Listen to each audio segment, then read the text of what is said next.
Family card বিতরণ কর্মসূচিতে অংশ নিতে শ্রীমঙ্গলের পথে আছেন প্রধানমন্ত্রী তারেক রহমান। এর আগে সকাল 10:15টার দিকে বিমানযোগে সিলেটে পৌঁছান প্রধানমন্ত্রী। দিনভর শ্রীমঙ্গল ও মৌলভীবাজারের বিভিন্ন কর্মসূচিতে অংশ নেবেন তিনি। প্রধানমন্ত্রীর সফরের বিস্তারিত জানাতে শ্রীমঙ্গল থেকে যুক্ত হচ্ছেন সহকর্মী তাইফুর রহমান তুহিন। তুহিন, কর্মসূচির কি কি তথ্য আছে আপনার কাছে এবং কখন জনসভায় অংশ নেবেন প্রধানমন্ত্রী, জানাবেন বিস্তারিত।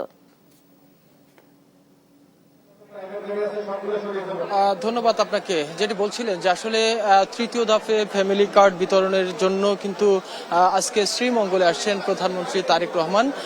তিনি কিন্তু 9:30টার দিকে কিন্তু ঢাকা শাহজালাল আন্তর্জাতিক বিমানবন্দর থেকে কিন্তু তিনি বিমানযোগে সিলেটে এসেছেন। কিছুক্ষণ আগে অর্থাৎ 10:20-এ তিনি কিন্তু শাহজালাল আন্তর্জাতিক বিমানবন্দর থেকে সিলেট ওসমানী বিমানবন্দরে এসে পৌঁছেছেন এবং সেখান থেকে সড়কযোগে তিনি শ্রীমঙ্গলের পথে রয়েছেন। যেটি কর্মসূচি অনুযায়ী তার যেটি আজকে রয়েছে, তিনি 1টা বাজে এখানে আসবেন এবং এখানে প্রায় 150 ফ্যামিলি কার্ড বিতরণ করবেন।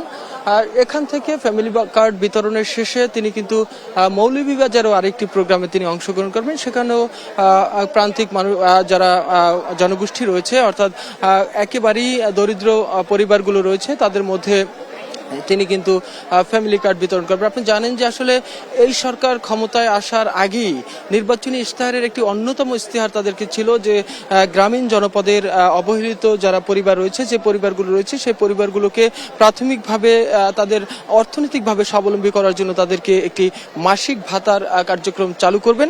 তারই ধারাবাহিকতা আমরা দেখেছি যে সরকার গঠন করার 1 মাসের মধ্যেই এই ফ্যামিলি কার্ডের উদ্বোধন করেন তারেক রহমান এবং আমরা তার প্রতিফলন কিন্তু আগামী যে অর্থ বছরের বাজেট ঘোষণা করা হয়েছে, সেই প্রস্তাবিত বাজেটও আমরা দেখেছি যে তার ব্যাপক প্রতিফলন কিন্তু তিনি ঘটিয়েছেন।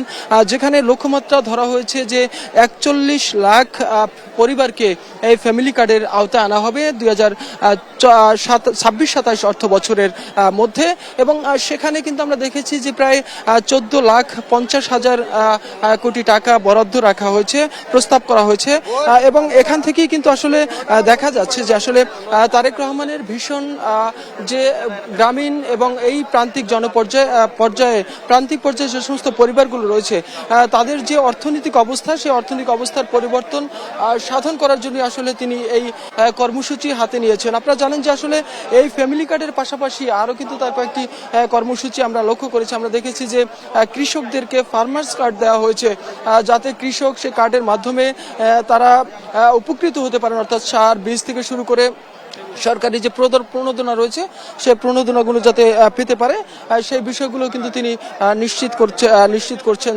এই সরকার ক্ষমতা আসার পর থেকে আমরা দেখেছি যে এই বিষয়গুলোকে তিনি কিন্তু সর্বোচ্চ গুরুত্ব দিয়ে সরকার প্রধান কাজ করছেন। এই তার যে কর্মসূচি এবং তারই ধারাবাহিকতা আজকে আমরা দেখেছি যে তৃতীয় ধাপে তিনি কিন্তু এই ফ্যামিলি কার্ড বিতরণ উদ্বোধন করার লক্ষ্যে কিন্তু তিনি শ্রীমঙ্গলে আসছেন এবং এখান থেকে তিনি মৌলভীবাজারেও একটি প্রোগ্রামে অংশগ্রহণ করবেন, সেখানেও ফ্যামিলি কার্ডের উদ্বোধন করবেন। তার পরবর্তী সময়ে তিনি স্থানীয় যে নেতাকর্মী রয়েছেন তাদের সাথে একটি মতবিনিময় করার তার কথা রয়েছে এবং তার পরবর্তী সময় আমরা যেটি জানি যে তিনি এখান থেকে রাত 8টার পরে তিনি ঢাকার উদ্দেশ্যে রওনা করবেন।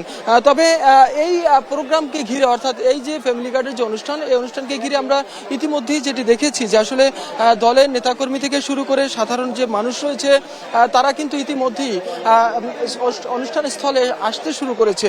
আপনি জানেন যে 1টা বাজে অনুষ্ঠান শুরু হবে, কিন্তু এর আগে আমরা দেখেছি যে সকাল 9টার মধ্যেই কিন্তু সমাবেশ স্থলে যখনই আইনশৃঙ্খলা বাহিনীর পক্ষ থেকে তাদের যে নিরাপত্তা তল্লাশি, সেই তল্লাশি শেষ করার পরেই কিন্তু আমরা দেখেছি যে নেতাকর্মীরা এবং বিভিন্ন স্কুল শিক্ষা প্রতিষ্ঠানের শিক্ষার্থীরা, পাশাপাশি সমাজের পিছিয়ে পড়া যে প্রতিবন্ধী জনগোষ্ঠী থেকে শুরু করে বিভিন্ন স্তরের মানুষ, তারা কিন্তু ইতিমধ্যেই আসা শুরু করেছে। আমরা গতকালকে কিন্তু আমরা শ্রীমঙ্গলে এসে যেটি দেখেছি যে আসলে প্রধানমন্ত্রীর আগমনকে কেন্দ্র করে এই শ্রীমঙ্গলের মানুষের মধ্যে যে ব্যাপক উৎসাহ উদ্দীপনা, তার প্রতিফলন কিন্তু আমরা গতকালকে থেকে দেখেছি। আজও আমরা দেখছি যে আসলে এখন থেকে প্রায় 11টা, 12টা, 1টা, অর্থাৎ এখনো 2 থেকে 3 ঘন্টা বাকি রয়েছে। এরই মধ্যেই কিন্তু আমরা দেখেছি যে পুরো মাঠে কিন্তু এবং স্টেজের আশেপাশে এবং পাশের যে সড়কগুলোতে বিভিন্ন ধরনের, বিভিন্ন পেশার, বিভিন্ন শ্রেণীর মানুষ কিন্তু তারা এসে উপস্থিত হয়েছেন। তারা একটা কথাই বলছেন যে আসলে তারেক রহমানের যে উন্নয়নের যে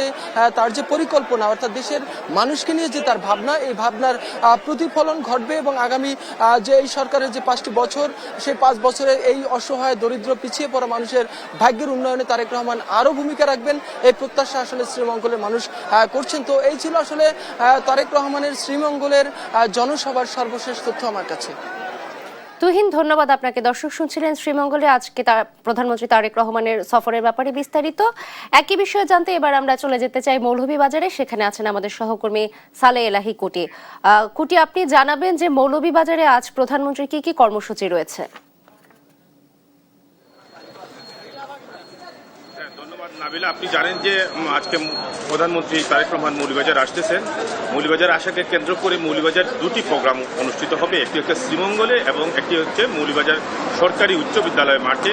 এবং তিনি সিলেট উসমানী বিমানবন্দর থেকে আমি যে রাস্তায় দাঁড়িয়ে আছি এই রাস্তা দিয়ে তিনি শ্রীমঙ্গলে যাবেন। শ্রীমঙ্গলে যাওয়ার আগে তিনি সার্কিট হাউসে যাবেন এবং সার্কিট হাউস থেকে সরাসরি শ্রীমঙ্গলে চলে যাবেন। শ্রীমঙ্গলে সেখানে প্রোগ্রাম শেষ করে আবার তিনি মৌলভীবাজার সরকারি উচ্চ বিদ্যালয় মাঠে এসে ফ্যামিলি কার্ড বিতরণের উদ্বোধন করবেন এবং উদ্বোধন শেষে স্থানীয় একটি রিসোর্ট, জুসাই রিসোর্ট নামে যেটি পরিচিত, সেখানে তিনি রাজনৈতিক একটি সমাবেশে যোগ দিবেন এবং সেখান থেকে তিনি সমাবেশ শেষ করে আবার সিলেট উসমানী বিমানবন্দরে পৌঁছে ঢাকার উদ্দেশ্যে রওনা করবেন। এখানে যে বিষয়টি হচ্ছে যে এই মৌলভীবাজারের যে দুইটি উপজেলায় যে কার্ড বিতরণ হচ্ছে, এটার মধ্য দিয়ে আজকে সিলেট বিভাগের কয়েকটি উপজেলায় এই কার্ড বিতরণ কর্মসূচিটা শুরু হবে, এখান থেকে উদ্বোধন করবেন। এবং মৌলভীবাজারের যে 360 জন উপকারভোগী এখানে কার্ড পাচ্ছেন এবং প্রধানমন্ত্রীর কাছ থেকে আজকে এই অধিকাংশই উপকারভোগীরা এখান থেকে কার্ড সংগ্রহ করবেন। আমি কথা বলেছিলাম যারা এই কার্ড সংগ্রহ করবেন তাদের সাথে, তারা খুব উচ্ছ্বসিত যে প্রধানমন্ত্রীর কাছ থেকে তারা কার্ড পাচ্ছেন এবং তারা এই কার্ড দিয়ে তাদের যে অনেকটা সহায়ক হবে বলে আমাকে জানিয়েছেন। আর প্রশাসনের পক্ষ থেকে যে ব্যাপক নিরাপত্তা ব্যবস্থা নেওয়া হয়েছে, এই কোর্ট রোডে দিয়ে তিনি যাবেন এবং যাওয়ার দেখতে পাচ্ছেন যে রাস্তাটা অনেকটা ফাঁকা হয়ে আছে এবং উৎসুক জনতা মোদির আগ্রহে অপেক্ষা করছেন যে মাননীয় প্রধানমন্ত্রীকে দেখার জন্য। এই অবস্থায় যে আজকে মূলত দুইটি জায়গায় মৌলভীবাজার সদর এবং শ্রীমঙ্গলে একটা উৎসবমুখর পরিবেশ বিরাজ করছে, মানুষ অধীর আগ্রহে অপেক্ষা করছেন প্রধানমন্ত্রী তারেক রহমানকে দেখার জন্য। এই ছিল মৌলভীবাজার থেকে সর্বশেষ।